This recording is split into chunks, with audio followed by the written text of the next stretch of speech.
பண்டைய காலத்துலலாம் பார்த்திங்கன்னா, இந்த பணப்புழக்கம் இல்லாதப்ப ஒருத்தங்களுக்கு ஒருத்தங்க பண்டமாற்று முறையை கொடுத்து வாணிகம் செஞ்சுட்ருந்தாங்க.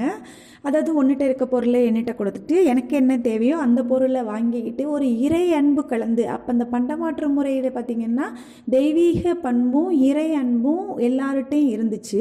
உனக்கு இல்லையா, இந்த என் வீட்டில் இருக்கிறத அப்படியே எடுத்துகிட்டு போ அப்படின்னு சொல்லி முன்னோர்கள் வாழ்ந்துட்டு இருந்தாங்க. அதுக்கப்புறம் பார்த்திங்கன்னா நாணயங்கள் புழக்கத்துக்கு வந்துச்சு. அந்த நாணயங்கள் புழக்கத்தில் வரப்போ இறை அன்பாகப்பட்டது குறைஞ்சு மனுஷனுக்கே உரிய பண்பான நம்பிக்கை, நாணயம் அப்படிங்கிற விஷயங்கள் மனிதன்கிட்ட வளர்ந்து அப்பயும் அன்பு, தியாகம் எல்லாமே இருந்துட்டு இருந்துச்சு. ஆனால் எப்போ இந்த காகிதம்ங்கிற பணம் நம்மளை ஆள செஞ்சிச்சோ அப்பயே நம்மள்ட்ட அத்தனையும் அத்து போயிடுச்சுங்க.